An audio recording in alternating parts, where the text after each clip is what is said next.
AI 사피엔스 지난 시간에 이어서 파트 3로 넘어갑니다. AI를 만난 메타, 사상 초유의 거대한 신시장을 열다. 지금까지 생성형 AI가 가장 큰 영향을 미친 분야는 디지털 디자인이나 광고, 마케팅으로 알려져 있습니다. 그렇다면 코인 경제나 NFT와도 서로 겹치는 영역입니다. 아이디어의 융합에 기반한 새로운 시도가 예상되는 거죠.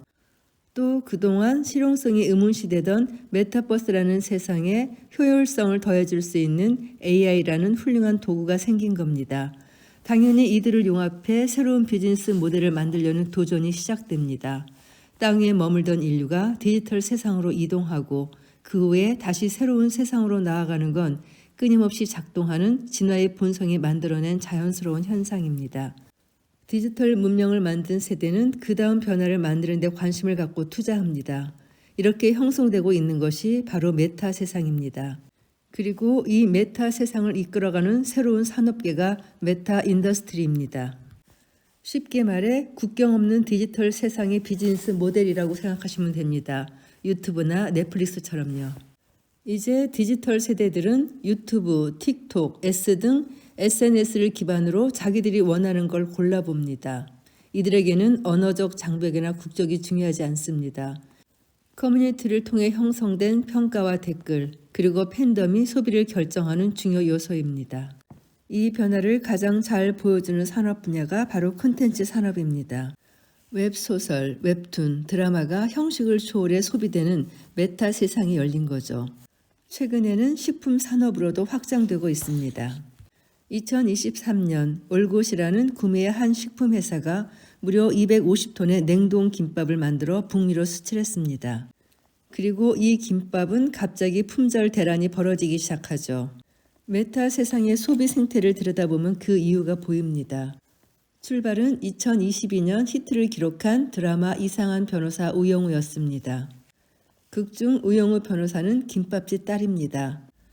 자폐인답게 김밥을 한치의 흐트러짐 없이 줄 맞춰 먹습니다. 전 세계인이 드라마를 보면서 우영우 변호사가 먹는 저 음식이 무엇일까 궁금함을 갖게 된 건 당연합니다. 메타 세상에서 슬슬 김밥에 대한 관심이 고조되기 시작한 겁니다. 이어서 빅히트를 기록한 넷플릭스 오리지널 드라마 더 글로리가 김밥 열풍을 이었습니다. 극중 주인공은 김밥을 말며 복수의 일념을 다집니다. 오직 김밥만 먹으며 복수의 의지가 꺾이지 않았다는 마음 상태를 보여줍니다. 드라마에 열광한 전 세계인이 저 신기한 음식에 엄청난 관심을 보이기 시작합니다. 그것이 바로 올곳 냉동 김밥 품절 대란의 원동력이었던 겁니다. 메타 세상에 사는 디지털 세대 소비자들은 소비의 경로가 달라졌습니다.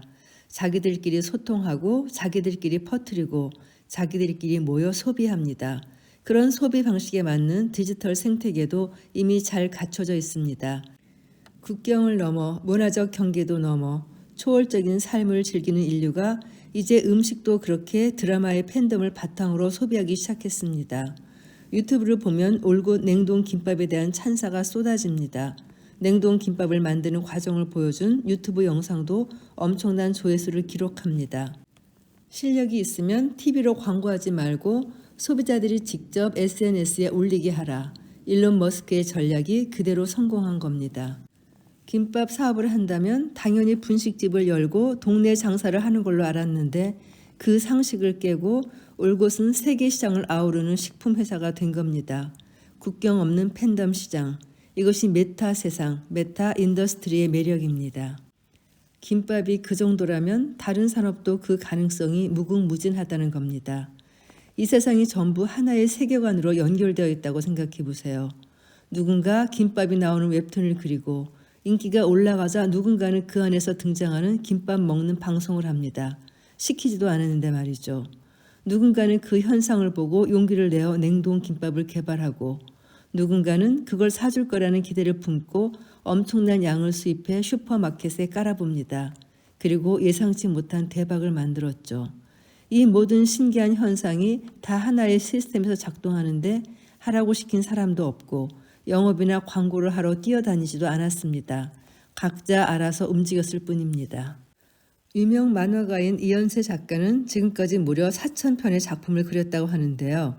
이걸 지금 생성형 AI로 학습시키는 중이라고 합니다. 이제 다음 작품부터는 스토리 라인만 고민하면 이연세 작가가 그렸던 화풍에 따라 아주 빠르게 작품을 완성할 수 있습니다. 만약 이연세 작가가 GPT를 이용해 자신의 작품을 학습시킨 AI 앱 서비스를 만들면 다른 사람들에게도 판매 가능합니다. 소설만 학습한 서비스, 시만 학습한 서비스, 노래 가사만 학습한 서비스, 마케팅 문구만 학습한 서비스 등 GPT로 학습한 서비스를 무궁무진하게 개발해서 수익을 창출할 수 있습니다. 이것이 샘 올트만이 원하는 GPT 스토어의 수익 모델입니다. 물잇기만 한다면 애플처럼 황금알을 낳는 시장을 갖게 되는 겁니다. 제조나 유통기업도 AI의 도움을 받는 건 마찬가지입니다. 광고, 마케팅에도 AI를 아주 잘 활용할 수 있습니다. 메타 세상에서 만들어지는 비즈니스 기획의 특징은 크게 두 가지입니다. 더 작은 조직으로 협력을 통해 도전해 볼 수 있다는 점, 그리고 성공하면 그 열매는 엄청나게 커진다는 겁니다. 앞으로 5년이면 AI 실력으로 무장한 사피엔스들이 쓰나미처럼 일자리 시장으로 밀려 들어올 것이 분명합니다. 그 새로운 AI 시대를 누구나 준비해야 합니다. K-팝부터 K-드라마, K-웹툰, K-푸드에 이르기까지 메타 세상에서 서로 엮이고 이어지는 메커니즘에 대한 확실한 이해가 필요합니다.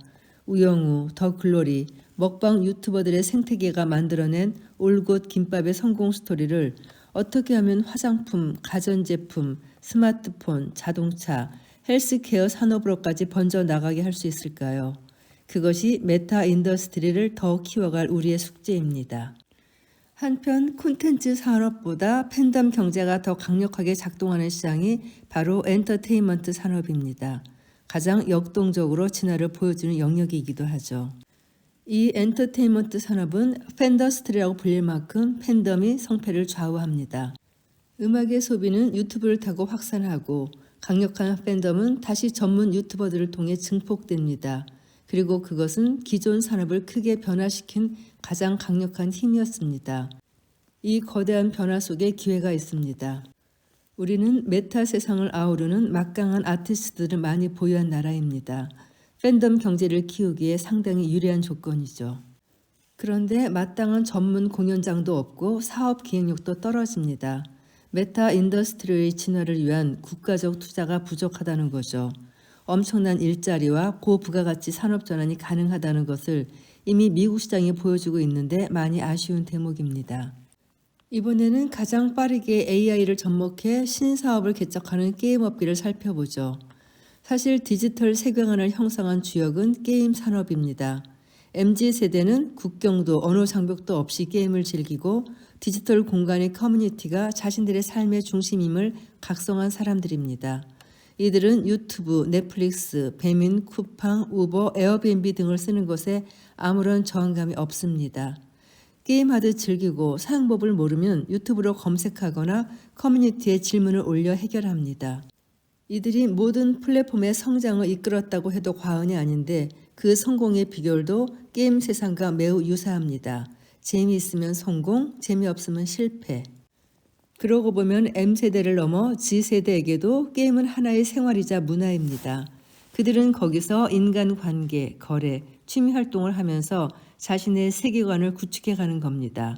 시간도 많이 씁니다. 기성세대가 TV에 많은 시간을 썼던 것처럼요.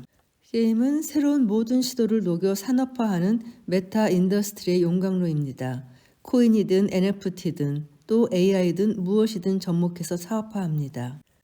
이렇게 메타 소비자를 선점하기 위해 모든 산업이 빠르게 변신 중입니다. 파트 4로 넘어가겠습니다. AI를 만나 메타로 이동하는 글로벌 광고 마케팅. 디지털 세대에게는 새로운 소통 방식, 새로운 광고 방식이 필요합니다. 그렇다면 광고 마케팅 분야의 업무 방식은 어떻게 바뀔까요?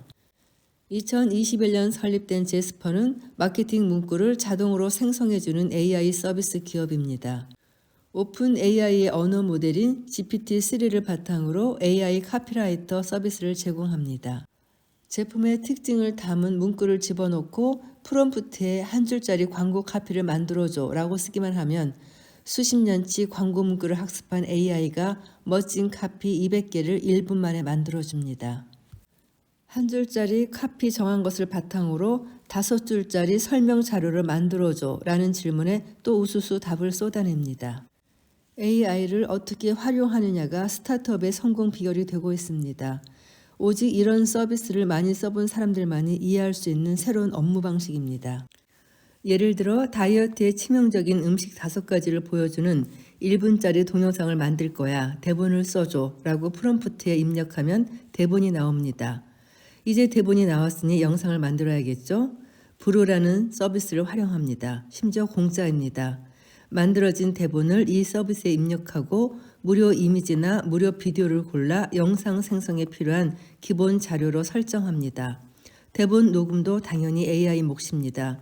어떤 목소리로 할지 골라주기만 하면 AI가 영상에 들어갈 목소리를 멋지게 만들어줍니다. 무료 음악을 골라 배경음악까지 넣어줍니다. 이제 내보내기만 하면 1분짜리 쇼츠 영상이 뚝딱 만들어집니다. 몇 번 해보고 익숙해지면 10분에 1개씩 영상을 만들 수도 있습니다. 이렇게 되면 각각의 플랫폼에 맞는 광고 영상을 만드는 일도 짧은 시간 내에 해치울 수 있습니다. 이런 프로세스에 익숙해지면 이걸 자동화하는 작업도 생각해 볼 수 있겠죠. 그리고 그걸 서비스화하면 사업이 되는 겁니다. 교육계에도 큰 변화가 있을 겁니다. 디지털 시대의 학생은 세계 최고의 교육 콘텐츠를 큰돈 들이지 않고 볼 수 있는 자유가 있습니다. 선생님의 지식 주입이 필요한 시대가 아니라 중요한 지식을 학습해서 학생의 미래를 멋지게 준비시키는 선생님의 올바른 코칭이 필요한 시대입니다. 그리고 그 혁신에 AI와 같은 첨단 기술이 절대적으로 필요합니다. 대한민국은 세계에서 교육률이 가장 높은 나라일 것입니다. 부모들의 교육률이 지금의 대한민국을 선진국으로 만들었다 해도 결코 지나치지 않습니다. 이 엄청난 교육열과 발전된 기술을 잘 융합해 산업화에 활용해 보면 어떨까요? 훌륭한 AI 교육 코치가 등장해 학생들에게 수준별 교육 콘텐츠를 찾아주고 학교 선생님들은 수업 부담을 줄이는 대신 학생들의 다양한 꿈을 듣고 조언하며 그 미래를 위해 무엇을 어떻게 준비할지 코칭해 줍니다. 지금 대한민국의 사교육 시스템을 잘 발전시켜 공교육 시스템과 연계하면 충분히 가능한 일이라는 생각이 들었습니다. 건설, 유통, 제조업도 메타 인더스트리로 빠르게 전환하고 있습니다. 그동안 우리나라 산업의 근간은 제조업입니다. 가장 많은 일자리를 제공하는 산업이기도 하죠. 건설, 중공업, 자동차 등 대부분 오래된 전통적인 산업들입니다. 디지털 문명을 주도해온 플랫폼 기업들에 비해 디지털 혁신이 더딘 영역이죠. 그런데 이제 이 산업들도 메타 인더스트리로 빠르게 전환하는 중입니다.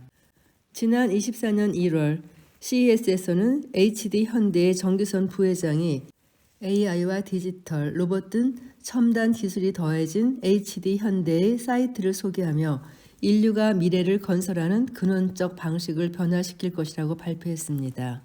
그동안 물리적인 건설 현장만 존재했다면 HD의 사이트는 무인화, 자율화, 전동화, 디지털 트윈 등을 적용해 전 세계 어디서든 전문가가 건설 현장에 참여할 수 있고 더 안전한 미래를 만들게 한다는 것입니다. 마치 게임에서 건물과 공장을 짓듯이 말이죠.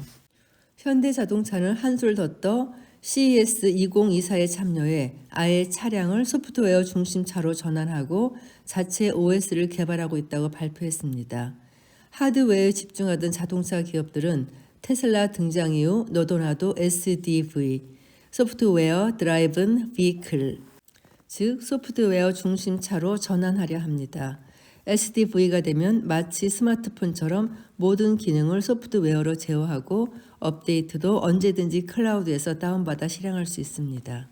현대자동차는 이제 자동차 회사가 아니라 인류를 위한 미래 모빌리티 산업의 중심 기업이 되겠다고 선언했습니다. 한편 법조계에도 AI 기반의 리걸 테크의 바람이 거세게 몰아치는 중입니다. 생성형 AI를 활용하면 여러 가지 법적인 서류를 변호사 도움 없이 작성할 수 있습니다. 예를 들면 기업을 자문할 때 필요한 NDA, Non-Disclosure Agreement, 기업을 자문하면서 얻은 정보를 타 기업에 알려주지 말라는 내용입니다. 자사의 기밀을 보호하기 위해 당연히 확실히 해두어야 하는 일이죠. 그러다 보니 기업들은 웬만한 외부 미팅을 할 때마다 NDA를 요구합니다. 그런데 그때마다 변호사를 찾는다면 비용이 폭증하겠죠. 그런데 생성형 AI가 전 세계 수백만 건의 NDA를 학습하면 문서를 쉽게 작성할 수 있습니다. 행정 업무도 AI가 대체할 가능성이 높은 영역입니다. 우리는 20년 동안 다양한 디지털 행정 서비스를 개발해 적극 활용해 왔습니다. 그 덕분에 다른 어느 나라보다 발전된 디지털 정보를 보유하게 되었습니다. 이제는 디지털 전환을 넘어 메타 정보와 메타 개인을 정의하고 이를 바탕으로 다양한 행정 서비스를 만들어 앞서가야 합니다. 디지털 전환으로 가장 많이 달라지는 것 중 하나가 바로 헬스케어입니다. 코로나가 극심하던 시기 비대면 진료 서비스가 크게 발전했고 AI 닥터의 사용 범위도 넓어졌습니다. 실제 2024 CES에서 가장 주목받았던 핵심 주제 중 하나가 바로 디지털 헬스케어였습니다. 거의 30%의 전시 참여 기업들이 헬스케어 관련 기술을 들고 나왔을 정도니까요. 그만큼 디지털 헬스케어는 성장 가능성이 무궁무진한 신산업입니다. 애플의 첫 생성형 AI 서비스가 헬스케어라는 건 주목할 만합니다. 또한 동네마다 친절한 AI 닥터가 배치되었다고 상상해 보세요. 이 AI 닥터는 찾아오는 환자의 모든 건강 검진 기록을 정확히 숙지하고 있습니다. 가족력까지도 다 파악하고 있죠. 환자는 스스로 청진기에 몸을 대고 숨을 들이쉬고 내쉬면서 폐에서 나는 소리나 심장 소리를 AI 닥터에게 들려줍니다. 눈도 보여주고 혓바닥도 보여줍니다. 그리고 그 모든 데이터를 취합해 AI 닥터가 진단합니다. 단순 감기나 몸살이면 약과 영양주사 정도를 처방합니다. 조금이라도 의심이 가는 다른 병의 증세가 있다면 인간 닥터가 있는 병원을 바로 예약해 줍니다. 만나는 환자 수가 많아질수록 데이터도 풍부해져서 갈수록 더 똑똑해집니다. 신뢰가 좀 가나요? 절대 믿을 수 없다고요? 그런데 어려서부터 챗 GPT를 매일 친구처럼 사용하고 있는 Z세대들은 어떨까요? 10년 후쯤 이런 AI 닥터를 도입하고 이걸 통해 지금 내는 의료보험료를 절반 수준으로 낮춰준다고 하면 그들이 반대할까요? 엄청난 비용 절감은 물론이고 AI 닥터를 통해 축적되는 의료 데이터도 매우 소중한 미래 자산이 될 것이 분명합니다. 디지털 헬스케어는 향후 우리 국민의 건강을 지켜줄 매우 중요한 산업 분야입니다. 또한 앞으로 우리 아이들에게 좋은 일자리를 많이 만들어줄 산업입니다. 분명한 것은 이제 누구나 미래 산업의 인재가 되려면 AI를 학습해야 한다는 것입니다. 다양한 산업 분야에서 일어나는 변화도 공부해야 하고 새로운 산업에 AI를 적용하는 방법도 공부해야 합니다. AI가 있고 없고에 따라 양극화가 극심하기 때문입니다. 지금까지 거의 모든 산업 분야별로 기존 산업이 디지털 전환을 거쳐 어떻게 메타 인더스트리로 이동하는지 그리고 또 거기서 AI가 얼마나 큰 변화를 가져올지에 대해 살펴보았습니다. 사실 이 모든 변화에 있어서 가장 중요한 요소는 역시 AI입니다. AI를 잘 사용하는 인재는 훨씬 효율적으로 업무를 처리하고 과거에는 없던 새로운 사업에도 쉽게 도전할 수 있습니다. 이 중요한 AI 산업을 키우는 데 핵심이 되는 두 개의 거대한 엔진은 소프트웨어와 하드웨어인데 하드웨어가 바로 반도체입니다. 특히 생성형 AI를 실현하는 데 있어서 가장 빠르고 효율적인 컴퓨터 시스템을 제공하는 회사가 바로 엔비디아입니다. 엔비디아의 GPU 시스템에는 HBM, 즉 광대역폭 메모리라는 고성능 메모리가 들어갑니다. 우리나라에서는 SK 하이닉스와 삼성전자가 HBM을 생산할 수 있죠.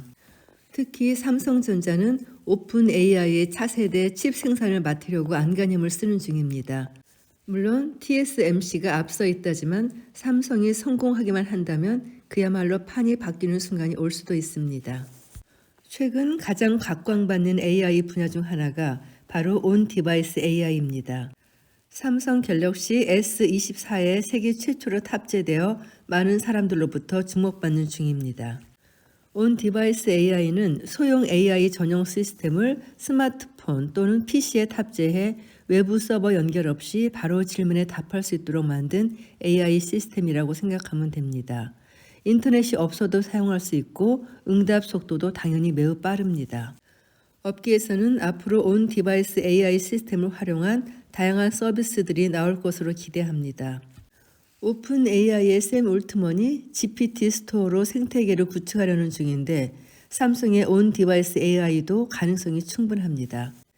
이렇게 반도체는 지금까지도 대한민국 산업을 이끄는 가장 중요한 산업이었지만 미래에는 AI 반도체 제조 기술이 국가의 운명을 결정하는 가장 중요한 산업이 될 것입니다. 그런 관점에서 AI 반도체 산업은 국가가 전략적으로 육성해야 하는 핵심 산업입니다. 이어지는 다음 파트 5는 시장의 성공 법칙을 완전히 뒤집어 놓은 팬덤 경제입니다.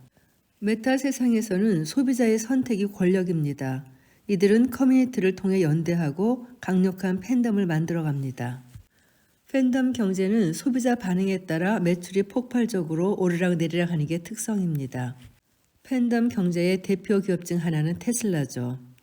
미디어 광고보다는 SNS에서 소비자와 소통하고 그들이 열광하도록 하는데 마케팅력을 집중합니다. 뷰티 산업도 팬덤 경제를 보여주는 대표 산업입니다. AHC는 원래 화장품 대기업에 납품하던 제조기업이었는데 중국의 소셜 커머스가 성장하는 것을 보면서 브랜딩에 자신감을 얻어 독자적인 브랜드를 출범시켰습니다. 좋은 성분을 듬뿍 넣어 고객의 좋은 경험을 끌어내는 데 성공했고 한때 중국의 광군제 전체 인기 브랜드 4위에 오를 만큼 어마어마한 팬덤을 만들어 대기업으로 성장했습니다. 과거에는 아모레퍼시픽, LG생활건강 등 국내 최고의 대기업들과 세계 최고의 글로벌 기업들이 거의 독점하던 화장품 시장을 이제는 팬덤을 만들어낸 중소, 중견 기업들이 합세하며 새로운 소비 생태계를 형성했습니다. 온라인 유통 전쟁과 새로운 생태계 형성은 이제부터 시작인지도 모르겠습니다. 수십 년간 오프라인 유통은 정말 다양한 방식이 생멸해 왔습니다. 온라인도 마찬가지입니다.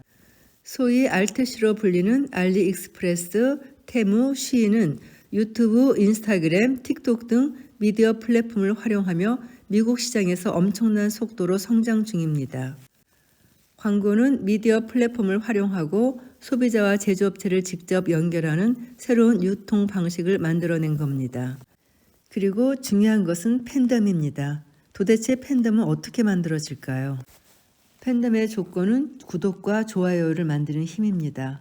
꼭 마음에 새겨두십시오.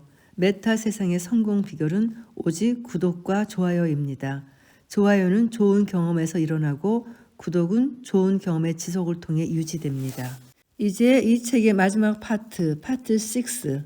전 세계를 홀린 K-팬덤, 휴머니티로 미래를 디자인하라. 메타 세상에서 형성되는 K-팬덤의 근원은 공감입니다.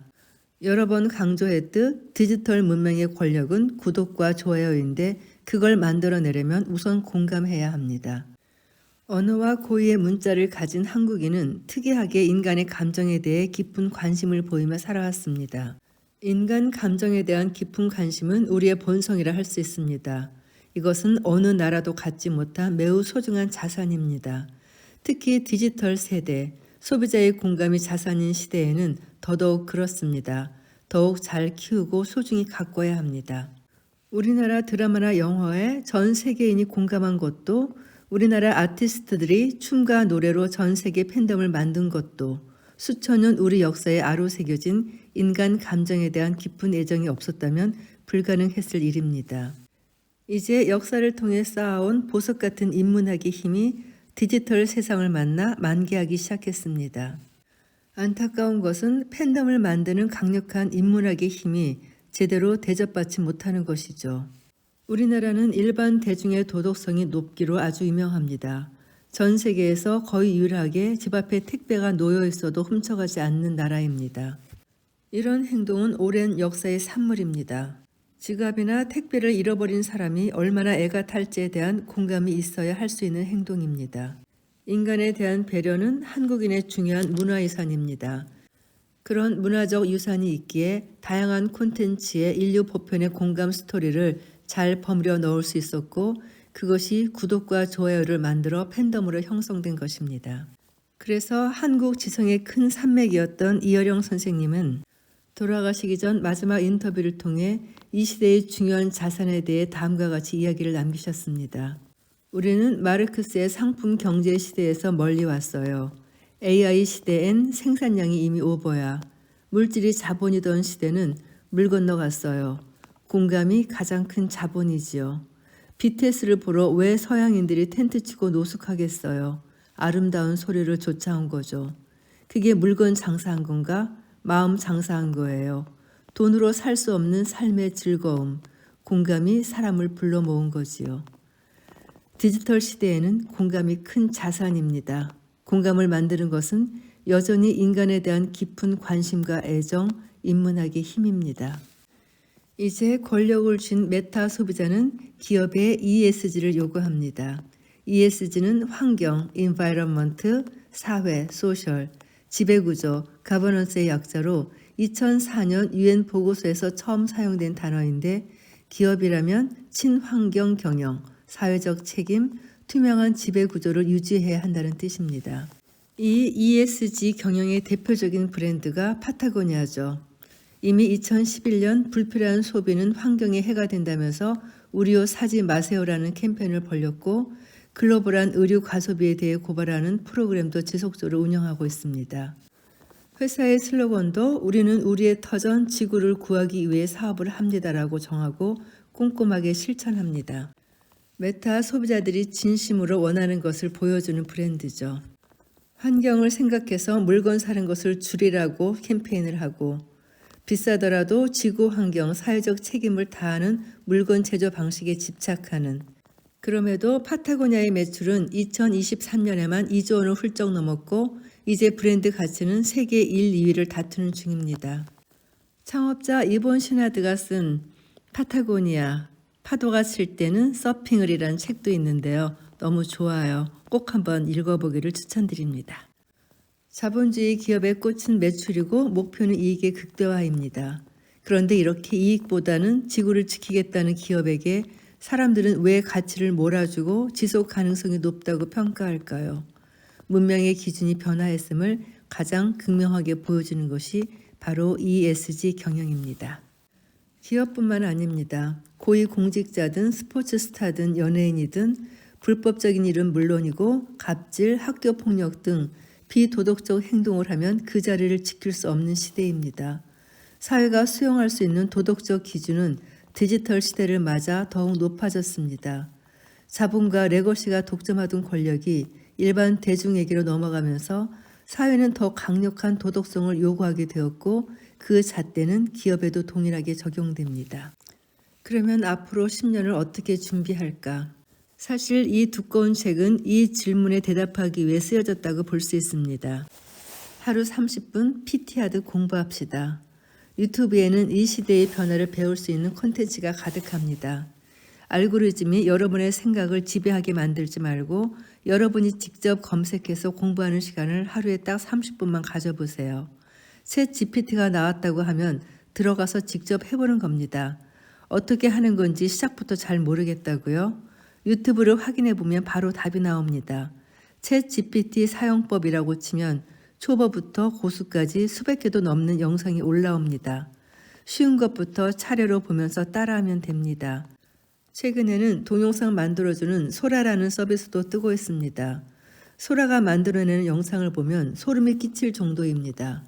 챗 GPT가 등장한 지 14개월밖에 안 되었는데도 이 정도입니다. 변화의 속도가 워낙 빨라서 새로운 서비스가 나오면 그때마다 눈여겨보고 그 가능성을 파악해야 합니다. 쇼츠도 꼭 하나 만들어 봅니다. 대본은 챗 GPT한테 시키고 동영상은 부르를 활용합니다. GPT가 어떤 서비스인지도 꼭 영상으로 학습해야 합니다. GPT 스토어가 무엇인지도 공부합니다.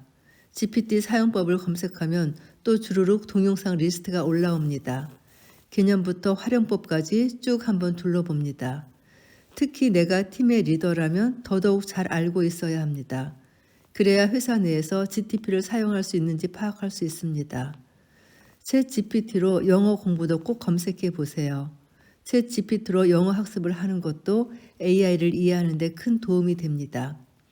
일단 가장 앞서가는 서비스가 챗 GPT이니만큼 오픈 AI가 내놓는 챗 GPT 관련 뉴스를 빠짐없이 살펴야 합니다. MS 코파일럿도 공부해 둬야 합니다. MS의 모든 소프트웨어에 챗 GPT가 탑재되고 있는데 어디까지 활용이 가능한지 잘 파악해 두세요. 대부분의 업무에 당장 쓰게 될 테니까요. 자동으로 파워포인트 슬라이드를 만드는 것도 한번 시도해보고 엑셀에서 챗 GPT를 활용하는 법도 배워둡니다. MS 팀즈를 이용해 여러 언어로 강의하는 방법도 이용해 봅니다. 실제로 해보면 정말 놀랍습니다. 앞으로 국제회의는 이렇게 진행하면 효율적이겠죠. 물론 회사 업무를 할 때는 보안 문제가 없는지를 꼭 확인해야 합니다. 빙챗도 꼭 해봅니다. MS가 만든 검색 엔진 빙에 챗 GPT가 탑재되어 이미지 제작을 비롯해 엄청나게 많은 서비스를 제공합니다. MS 엣지에서도 AI 서비스가 가능합니다. 이 모든 것들이 유튜브에서 검색하면 영상으로 공부할 수 있는 시대입니다. 하루 30분이면 꽤 많은 양을 소화할 수 있습니다. MS는 코파일럿 사용을 권장하면서 하루 11분씩 11주만 학습하면 AI 마스터가 될 수 있다는 캠페인을 진행 중입니다. 이미지를 만드는 것도 배워두어야 합니다. 제일 먼저 해볼 만한 것이 챗 GPT를 기반으로 하는 달리2입니다. 이건 공짜니까 마음 놓고 써보세요. GPT-4 기반의 달리3도 해볼 만합니다. 사실 한 달만 $20를 내보고 써보면 정말 많은 걸 시도해 볼 수 있습니다. 유튜브에 보면 멋진 이미지를 만드는 방법들이 가득 나옵니다. 따라하기만 해도 많은 걸 배울 수 있습니다. 제일 놀라운 서비스 중 하나가 미드저니입니다. 정말 예술적인 이미지들을 잘 만들어줍니다. 이건 디스코드라는 커뮤니티 관리 플랫폼을 기반으로 운영해 왔는데 2024년 1월부터는 별도의 웹사이트를 통해 서비스하는 방식으로 알파 사이트 운영을 개시했습니다. 여기도 그만큼 빠르게 바뀌고 있습니다. 유튜브를 통해 이런 변화를 계속해서 확인해야 합니다. 미드저니는 정말 많은 용도로 쓸 수 있습니다. 챗 GPT와 미드저니를 활용해서 동화책 만들기에도 꼭 도전해 보세요. 정말 신선한 경험을 할 수 있습니다. AI는 융합해서 만들 수 있는 게 정말 많습니다. 책도 출판해 볼 수 있고 나만의 이미지도 다양하게 만들어 볼 수 있습니다. 내가 만든 이미지로 동영상 제작도 가능합니다. 미드저니와 런웨이라는 소프트웨어를 활용하면 영화 예고편 같은 동영상도 뚝딱 만들 수 있습니다. 미드저니는 벌써 버전 6까지 나왔습니다. 영화 포스터를 만드는 소개 영상을 봤는데 정말 순식간에 존 윅 포의 실감나는 포스터가 나오더군요. 도대체 얼마나 빨리 진화하는지 그 속도가 무시무시합니다. 그래서 빨리 공부해 두라는 것입니다. 하루 30분씩 따라하다 보면 어느새 AI로 가능한 것이 무엇이고 한계는 무엇인지 깨달을 것입니다. 베이스를 튼튼하게 배워두고 체험해보면 그 다음에 진화하는 서비스는 더 빠르게 배울 수 있습니다. 디지털은 처음이 어렵지 조금만 익숙해지면 그 다음부터는 모두 비슷해서 금방 수준을 올릴 수 있습니다. 확실한 것은 모든 성공한 디지털 서비스는 사용자가 매우 편리하게 쓸 수 있도록 만든다는 것입니다. 그래서 당연히 배우기도 쉽습니다. 얼마만큼 열정을 갖고 공부하느냐가 관건입니다. 저도 당장 해보고 싶네요. 앞으로 100년을 좌우할 지금의 1년이라고 합니다. 지금의 변화는 스스로 공부하는 사람들에게 엄청난 기회가 됩니다. AI를 활용해 본 사람과 안 해본 사람은 큰 격차가 생기게 됩니다. 이건 IT 양극화와는 비교도 안 될 만큼의 큰 격차입니다. 개인의 격차도 문제지만 이것이 축적되면 사회 전체가 완전히 뒤처질 수 있습니다. 2025년 이 한 해가 앞으로 100년을 준비할 한 해가 되기를 바랍니다. 오늘도 긴 녹음 들어주셔서 감사합니다. AI 사피엔스 지난 시간에 이어서 파트 3로 넘어갑니다. AI를 만난 메타, 사상 초유의 거대한 신시장을 열다. 지금까지 생성형 AI가 가장 큰 영향을 미친 분야는 디지털 디자인이나 광고, 마케팅으로 알려져 있습니다. 그렇다면 코인 경제나 NFT와도 서로 겹치는 영역입니다. 아이디어의 융합에 기반한 새로운 시도가 예상되는 거죠. 또 그동안 실용성이 의문시되던 메타버스라는 세상에 효율성을 더해줄 수 있는 AI라는 훌륭한 도구가 생긴 겁니다. 당연히 이들을 융합해 새로운 비즈니스 모델을 만들려는 도전이 시작됩니다.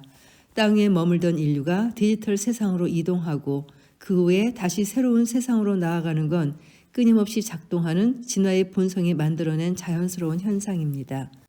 디지털 문명을 만든 세대는 그 다음 변화를 만드는 데 관심을 갖고 투자합니다. 이렇게 형성되고 있는 것이 바로 메타 세상입니다. 그리고 이 메타 세상을 이끌어가는 새로운 산업계가 메타 인더스트리입니다. 쉽게 말해 국경 없는 디지털 세상의 비즈니스 모델이라고 생각하시면 됩니다. 유튜브나 넷플릭스처럼요. 이제 디지털 세대들은 유튜브, 틱톡, S 등 SNS를 기반으로 자기들이 원하는 걸 골라봅니다. 이들에게는 언어적 장벽이나 국적이 중요하지 않습니다. 커뮤니티를 통해 형성된 평가와 댓글, 그리고 팬덤이 소비를 결정하는 중요 요소입니다. 이 변화를 가장 잘 보여주는 산업 분야가 바로 콘텐츠 산업입니다. 웹소설, 웹툰, 드라마가 형식을 초월해 소비되는 메타 세상이 열린 거죠. 최근에는 식품 산업으로도 확장되고 있습니다. 2023년 올곳이라는 구미의 한 식품 회사가 무려 250톤의 냉동 김밥을 만들어 북미로 수출했습니다. 그리고 이 김밥은 갑자기 품절 대란이 벌어지기 시작하죠. 메타 세상의 소비 생태를 들여다보면 그 이유가 보입니다. 출발은 2022년 히트를 기록한 드라마 이상한 변호사 우영우였습니다. 극중 우영우 변호사는 김밥집 딸입니다. 자폐인답게 김밥을 한 채에 흐트러짐 없이 줄 맞춰 먹습니다. 전 세계인이 드라마를 보면서 우영우 변호사가 먹는 저 음식이 무엇일까 궁금함을 갖게 된 건 당연합니다. 메타 세상에서 슬슬 김밥에 대한 관심이 고조되기 시작한 겁니다. 이어서 빅히트를 기록한 넷플릭스 오리지널 드라마 더 글로리가 김밥 열풍을 이었습니다. 극중 주인공은 김밥을 말며 복수의 일념을 다집니다. 오직 김밥만 먹으며 복수의 의지가 꺾이지 않았다는 마음 상태를 보여줍니다. 드라마에 열광한 전 세계인이 저 신기한 음식에 엄청난 관심을 보이기 시작합니다. 그것이 바로 올곳 냉동 김밥 품절 대란의 원동력이었던 겁니다.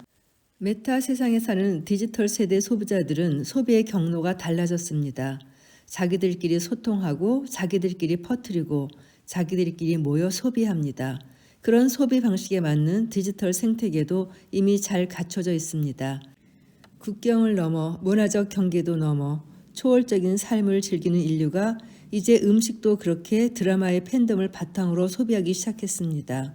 유튜브를 보면 올곳 냉동 김밥에 대한 찬사가 쏟아집니다.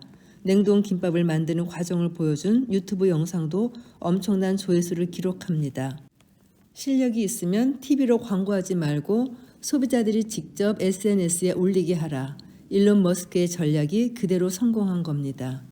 김밥 사업을 한다면 당연히 분식집을 열고 동네 장사를 하는 걸로 알았는데 그 상식을 깨고 올곳은 세계 시장을 아우르는 식품 회사가 된 겁니다.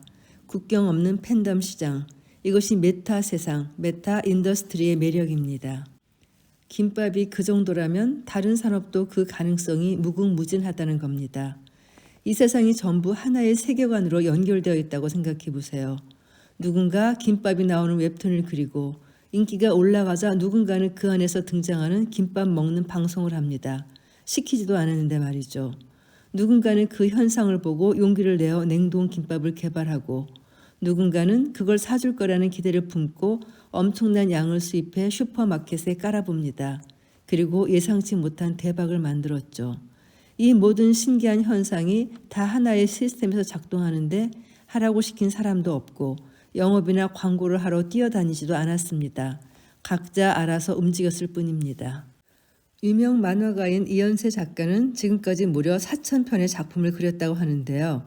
이걸 지금 생성형 AI로 학습시키는 중이라고 합니다. 이제 다음 작품부터는 스토리 라인만 고민하면 이연세 작가가 그렸던 화풍에 따라 아주 빠르게 작품을 완성할 수 있습니다. 만약 이연세 작가가 GPT를 이용해 자신의 작품을 학습시킨 AI 앱 서비스를 만들면 다른 사람들에게도 판매 가능합니다. 소설만 학습한 서비스, 시만 학습한 서비스, 노래 가사만 학습한 서비스, 마케팅 문구만 학습한 서비스 등 GPT로 학습한 서비스를 무궁무진하게 개발해서 수익을 창출할 수 있습니다. 이것이 샘 올트만이 원하는 GPT 스토어의 수익 모델입니다. 물잇기만 한다면 애플처럼 황금알을 낳는 시장을 갖게 되는 겁니다. 제조나 유통기업도 AI의 도움을 받는 건 마찬가지입니다. 광고, 마케팅에도 AI를 아주 잘 활용할 수 있습니다. 메타 세상에서 만들어지는 비즈니스 기획의 특징은 크게 두 가지입니다. 더 작은 조직으로 협력을 통해 도전해 볼 수 있다는 점, 그리고 성공하면 그 열매는 엄청나게 커진다는 겁니다. 앞으로 5년이면 AI 실력으로 무장한 사피엔스들이 쓰나미처럼 일자리 시장으로 밀려 들어올 것이 분명합니다. 그 새로운 AI 시대를 누구나 준비해야 합니다. K-팝부터 K-드라마, K-웹툰, K-푸드에 이르기까지 메타 세상에서 서로 엮이고 이어지는 메커니즘에 대한 확실한 이해가 필요합니다.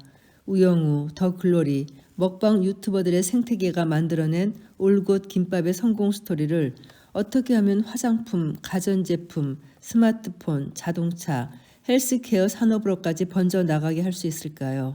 그것이 메타 인더스트리를 더 키워갈 우리의 숙제입니다.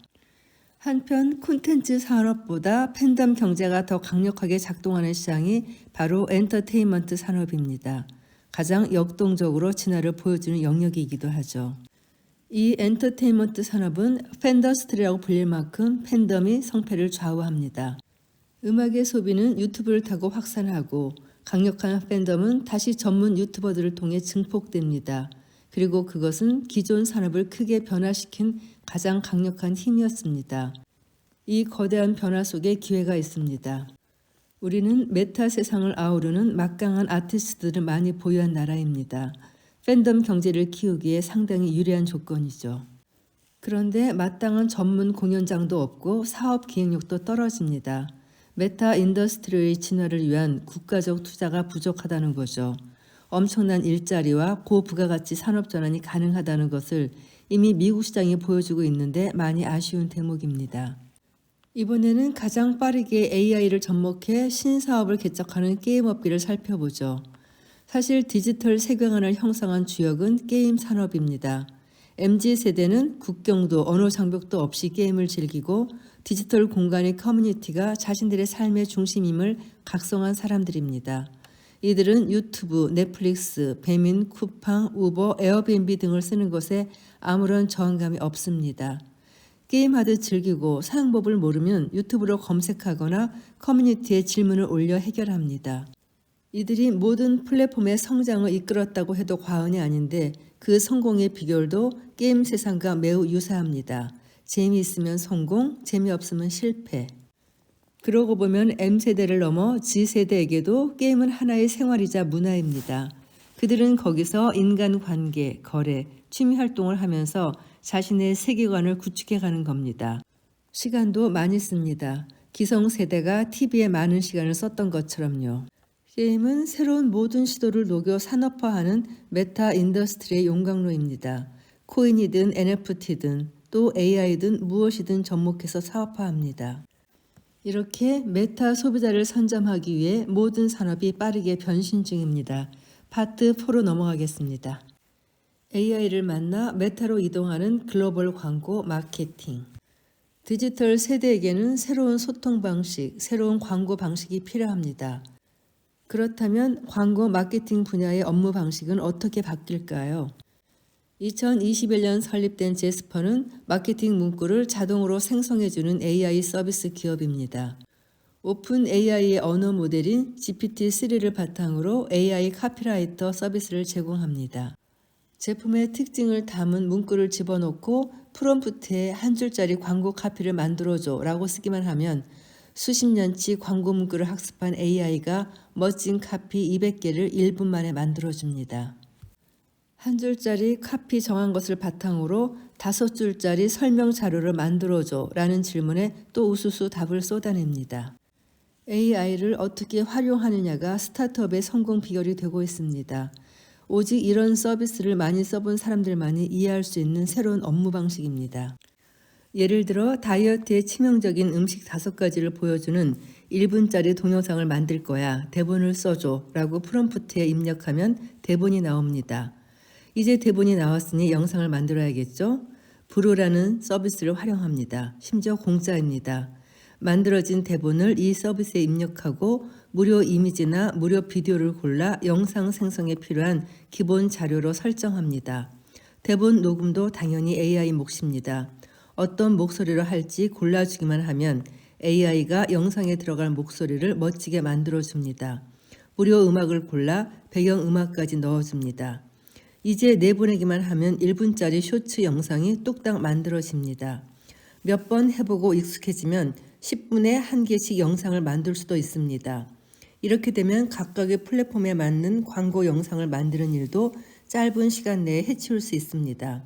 이런 프로세스에 익숙해지면 이걸 자동화하는 작업도 생각해 볼 수 있겠죠. 그리고 그걸 서비스화하면 사업이 되는 겁니다. 교육계에도 큰 변화가 있을 겁니다. 디지털 시대의 학생은 세계 최고의 교육 콘텐츠를 큰돈 들이지 않고 볼 수 있는 자유가 있습니다. 선생님의 지식 주입이 필요한 시대가 아니라 중요한 지식을 학습해서 학생의 미래를 멋지게 준비시키는 선생님의 올바른 코칭이 필요한 시대입니다. 그리고 그 혁신에 AI와 같은 첨단 기술이 절대적으로 필요합니다. 대한민국은 세계에서 교육열이 가장 높은 나라일 것입니다. 부모들의 교육열이 지금의 대한민국을 선진국으로 만들었다 해도 결코 지나치지 않습니다. 이 엄청난 교육열과 발전된 기술을 잘 융합해 산업화에 활용해 보면 어떨까요? 훌륭한 AI 교육 코치가 등장해 학생들에게 수준별 교육 콘텐츠를 찾아주고 학교 선생님들은 수업 부담을 줄이는 대신 학생들의 다양한 꿈을 듣고 조언하며 그 미래를 위해 무엇을 어떻게 준비할지 코칭해 줍니다. 지금 대한민국의 사교육 시스템을 잘 발전시켜 공교육 시스템과 연계하면 충분히 가능한 일이라는 생각이 들었습니다. 건설, 유통, 제조업도 메타 인더스트리로 빠르게 전환하고 있습니다. 그동안 우리나라 산업의 근간은 제조업입니다. 가장 많은 일자리를 제공하는 산업이기도 하죠. 건설, 중공업, 자동차 등 대부분 오래된 전통적인 산업들입니다. 디지털 문명을 주도해온 플랫폼 기업들에 비해 디지털 혁신이 더딘 영역이죠. 그런데 이제 이 산업들도 메타 인더스트리로 빠르게 전환하는 중입니다. 지난 24년 1월 CES에서는 HD 현대의 정규선 부회장이 AI와 디지털, 로봇 등 첨단 기술이 더해진 HD 현대의 사이트를 소개하며 인류가 미래를 건설하는 근원적 방식을 변화시킬 것이라고 발표했습니다. 그동안 물리적인 건설 현장만 존재했다면 HD의 사이트는 무인화, 자율화, 전동화, 디지털 트윈 등을 적용해 전 세계 어디서든 전문가가 건설 현장에 참여할 수 있고 더 안전한 미래를 만들게 한다는 것입니다. 마치 게임에서 건물과 공장을 짓듯이 말이죠. 현대자동차는 한술 더 떠 CES 2024에 참여해 아예 차량을 소프트웨어 중심차로 전환하고 자체 OS를 개발하고 있다고 발표했습니다. 하드웨어에 집중하던 자동차 기업들은 테슬라 등장 이후 너도나도 SDV, 소프트웨어 드라이븐 비클, 즉 소프트웨어 중심차로 전환하려 합니다. SDV가 되면 마치 스마트폰처럼 모든 기능을 소프트웨어로 제어하고 업데이트도 언제든지 클라우드에서 다운받아 실행할 수 있습니다. 현대자동차는 이제 자동차 회사가 아니라 인류를 위한 미래 모빌리티 산업의 중심 기업이 되겠다고 선언했습니다. 한편 법조계에도 AI 기반의 리걸 테크의 바람이 거세게 몰아치는 중입니다. 생성형 AI를 활용하면 여러 가지 법적인 서류를 변호사 도움 없이 작성할 수 있습니다. 예를 들면 기업을 자문할 때 필요한 NDA, Non-Disclosure Agreement, 기업을 자문하면서 얻은 정보를 타 기업에 알려주지 말라는 내용입니다. 자사의 기밀을 보호하기 위해 당연히 확실히 해두어야 하는 일이죠. 그러다 보니 기업들은 웬만한 외부 미팅을 할 때마다 NDA를 요구합니다. 그런데 그때마다 변호사를 찾는다면 비용이 폭증하겠죠. 그런데 생성형 AI가 전 세계 수백만 건의 NDA를 학습하면 문서를 쉽게 작성할 수 있습니다. 행정 업무도 AI가 대체할 가능성이 높은 영역입니다. 우리는 20년 동안 다양한 디지털 행정 서비스를 개발해 적극 활용해 왔습니다. 그 덕분에 다른 어느 나라보다 발전된 디지털 정보를 보유하게 되었습니다. 이제는 디지털 전환을 넘어 메타 정부와 메타 개인을 정의하고 이를 바탕으로 다양한 행정 서비스를 만들어 앞서가야 합니다.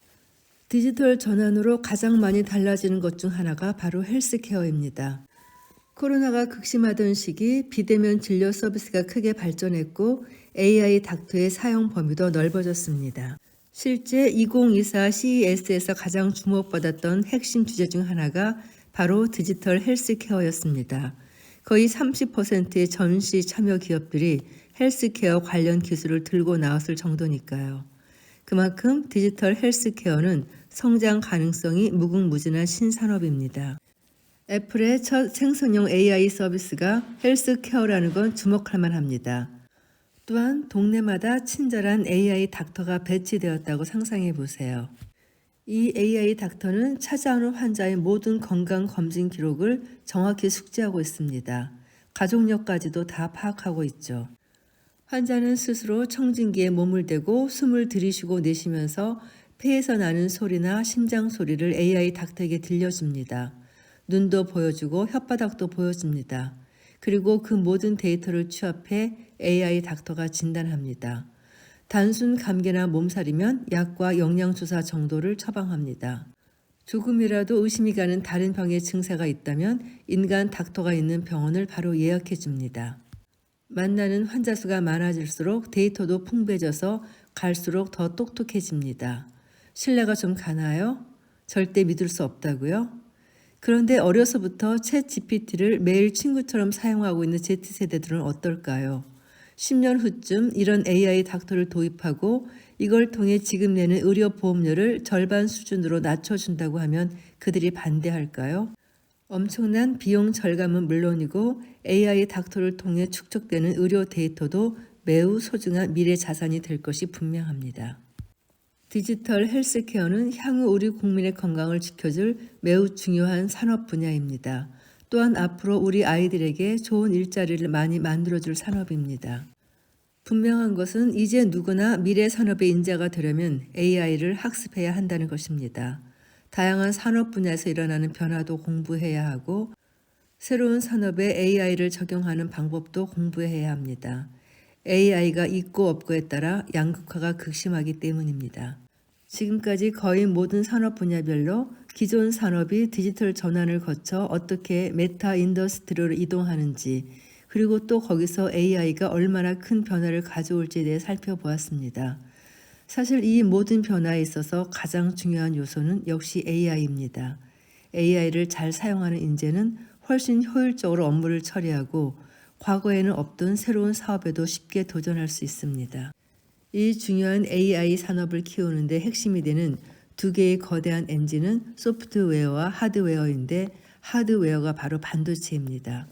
특히 생성형 AI를 실현하는 데 있어서 가장 빠르고 효율적인 컴퓨터 시스템을 제공하는 회사가 바로 엔비디아입니다. 엔비디아의 GPU 시스템에는 HBM, 즉 광대역폭 메모리라는 고성능 메모리가 들어갑니다. 우리나라에서는 SK 하이닉스와 삼성전자가 HBM을 생산할 수 있죠. 특히 삼성전자는 오픈 AI의 차세대 칩 생산을 맡으려고 안간힘을 쓰는 중입니다. 물론 TSMC가 앞서 있다지만 삼성이 성공하기만 한다면 그야말로 판이 바뀌는 순간이 올 수도 있습니다. 최근 가장 각광받는 AI 분야 중 하나가 바로 온 디바이스 AI입니다. 삼성 갤럭시 S24에 세계 최초로 탑재되어 많은 사람들로부터 주목받는 중입니다. 온 디바이스 AI는 소형 AI 전용 시스템을 스마트폰 또는 PC에 탑재해 외부 서버 연결 없이 바로 질문에 답할 수 있도록 만든 AI 시스템이라고 생각하면 됩니다. 인터넷이 없어도 사용할 수 있고 응답 속도도 당연히 매우 빠릅니다. 업계에서는 앞으로 온 디바이스 AI 시스템을 활용한 다양한 서비스들이 나올 것으로 기대합니다. 오픈 AI의 샘 올트먼이 GPT 스토어로 생태계를 구축하려는 중인데 삼성의 온 디바이스 AI도 가능성이 충분합니다. 이렇게 반도체는 지금까지도 대한민국 산업을 이끄는 가장 중요한 산업이었지만 미래에는 AI 반도체 제조 기술이 국가의 운명을 결정하는 가장 중요한 산업이 될 것입니다. 그런 관점에서 AI 반도체 산업은 국가가 전략적으로 육성해야 하는 핵심 산업입니다. 이어지는 다음 파트 5는 시장의 성공 법칙을 완전히 뒤집어 놓은 팬덤 경제입니다. 메타 세상에서는 소비자의 선택이 권력입니다. 이들은 커뮤니티를 통해 연대하고 강력한 팬덤을 만들어갑니다. 팬덤 경제는 소비자 반응에 따라 매출이 폭발적으로 오르락내리락 하는 게 특성입니다. 팬덤 경제의 대표 기업 중 하나는 테슬라죠. 미디어 광고보다는 SNS에서 소비자와 소통하고 그들이 열광하도록 하는데 마케팅력을 집중합니다. 뷰티 산업도 팬덤 경제를 보여주는 대표 산업입니다. AHC는 원래 화장품 대기업에 납품하던 제조 기업이었는데 중국의 소셜 커머스가 성장하는 것을 보면서 브랜딩에 자신감을 얻어 독자적인 브랜드를 출범시켰습니다. 좋은 성분을 듬뿍 넣어 고객의 좋은 경험을 끌어내는 데 성공했고 한때 중국의 광군제 전체 인기 브랜드 4위에 오를 만큼 어마어마한 팬덤을 만들어 대기업으로 성장했습니다. 과거에는 아모레퍼시픽, LG 생활건강 등 국내 최고의 대기업들과 세계 최고의 글로벌 기업들이 거의 독점하던 화장품 시장을 이제는 팬덤을 만들어낸 중소 중견 기업들이 합세하며 새로운 소비 생태계를 형성했습니다. 온라인 유통 전쟁과 새로운 생태계의 형성은 이제부터 시작인지도 모르겠습니다. 수십 년간 오프라인 유통은 정말 다양한 방식이 생멸해 왔습니다. 온라인도 마찬가지입니다. 소위 알테시로 불리는 알리익스프레스, 테무, 시인은 유튜브, 인스타그램, 틱톡 등 미디어 플랫폼을 활용하며 미국 시장에서 엄청난 속도로 성장 중입니다. 광고는 미디어 플랫폼을 활용하고 소비자와 제조업체를 직접 연결하는 새로운 유통 방식을 만들어낸 겁니다. 그리고 중요한 것은 팬덤입니다. 도대체 팬덤은 어떻게 만들어질까요? 팬덤의 조건은 구독과 좋아요를 만드는 힘입니다. 꼭 마음에 새겨두십시오. 메타 세상의 성공 비결은 오직 구독과 좋아요입니다. 좋아요는 좋은 경험에서 일어나고 구독은 좋은 경험의 지속을 통해 유지됩니다. 이제 이 책의 마지막 파트 6. 전 세계를 홀린 K-팬덤, 휴머니티로 미래를 디자인하다. 메타 세상에서 형성되는 K-팬덤의 근원은 공감입니다. 여러 번 강조했듯 디지털 문명의 권력은 구독과 좋아요인데 그걸 만들어내려면 우선 공감해야 합니다.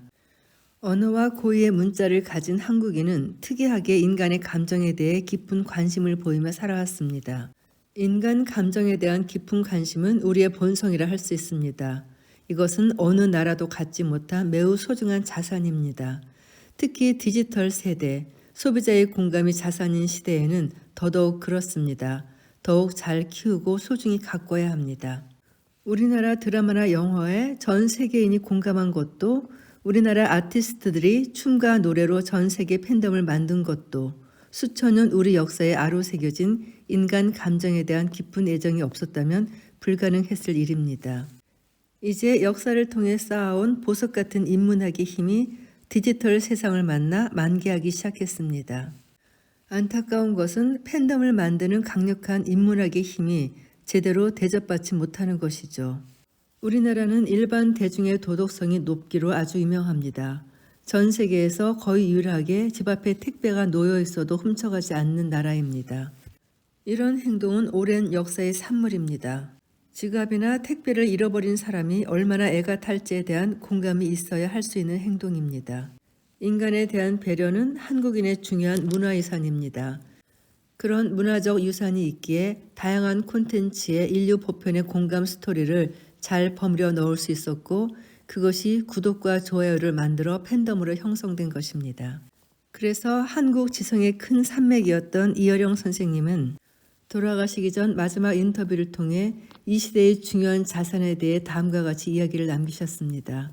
우리는 마르크스의 상품 경제 시대에서 멀리 왔어요. AI 시대엔 생산량이 이미 오버야. 물질이 자본이던 시대는 물 건너갔어요. 공감이 가장 큰 자본이지요. BTS를 보러 왜 서양인들이 텐트 치고 노숙하겠어요.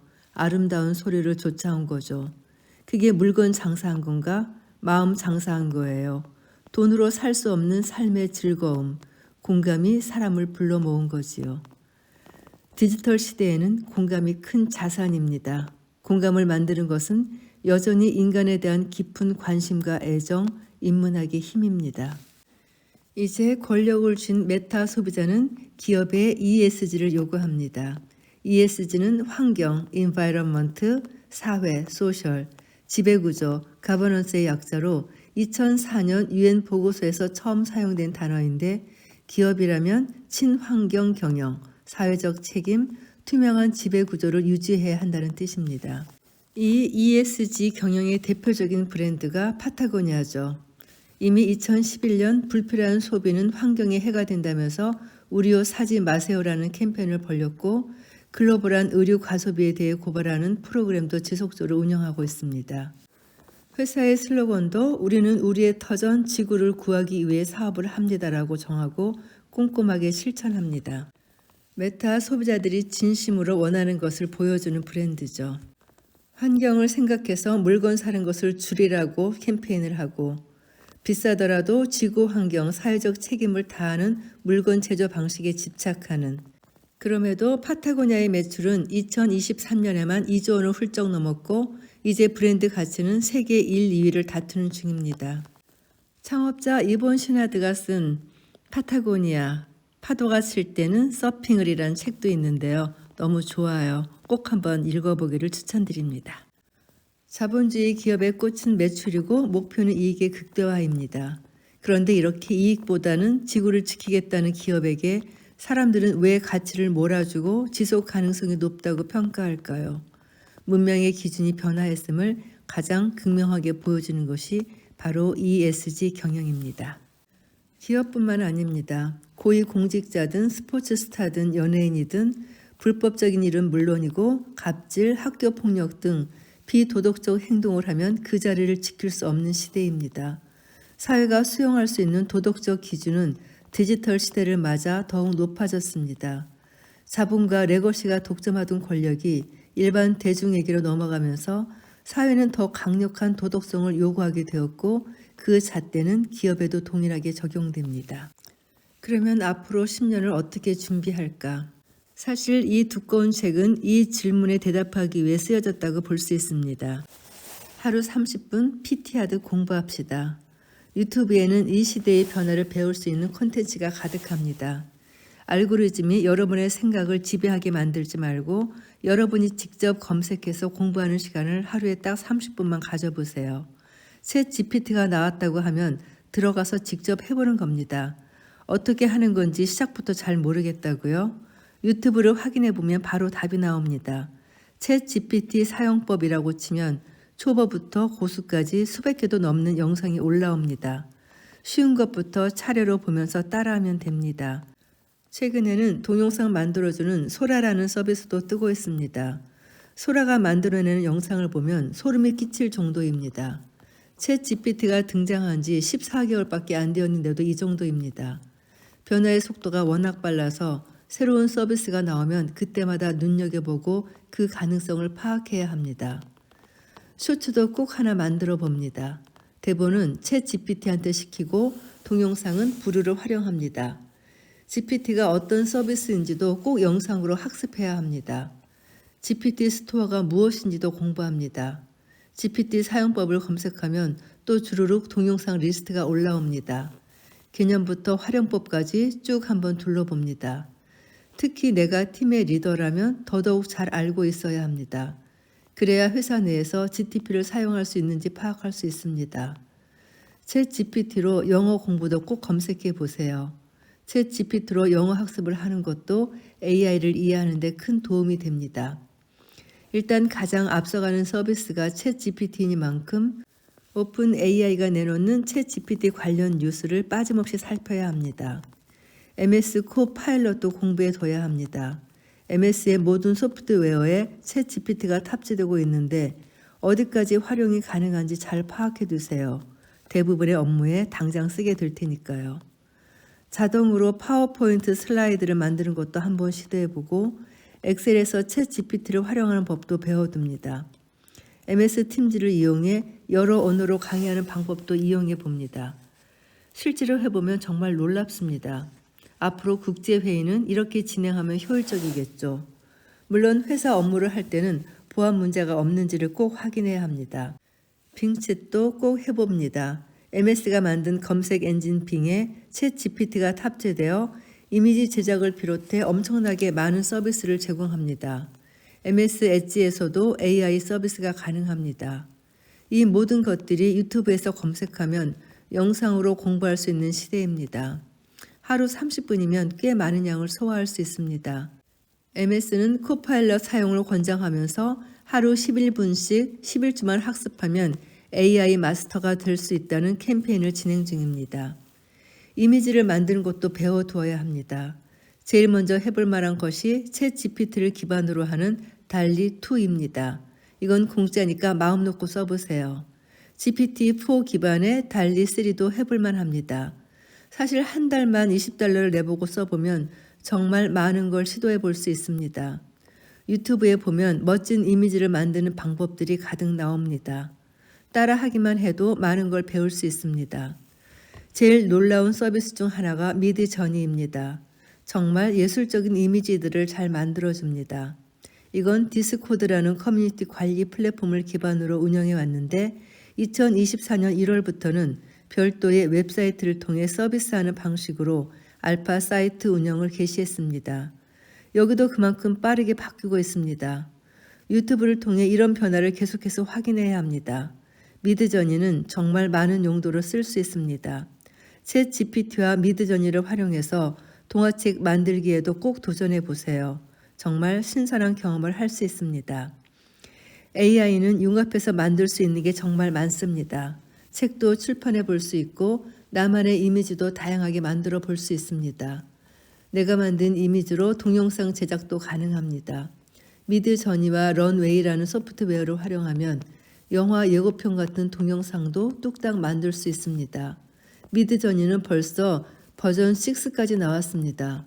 영화 포스터를 만드는 소개 영상을 봤는데 정말 순식간에 존 윅4의 실감나는 포스터가 나오더군요.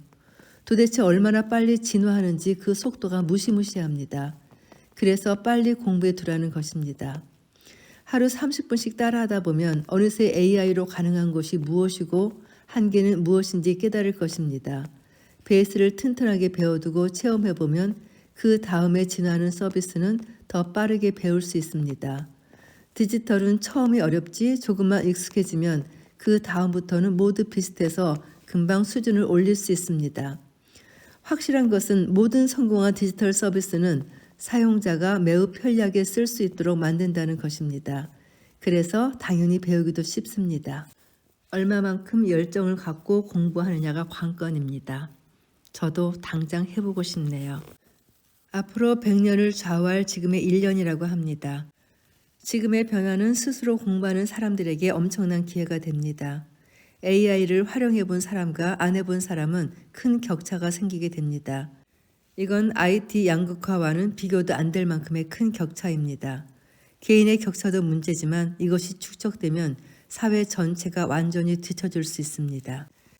2025년 이 한 해가 앞으로 100년을 준비할 한 해가 되기를 바랍니다. 오늘도 긴 녹음 들어주셔서 감사합니다.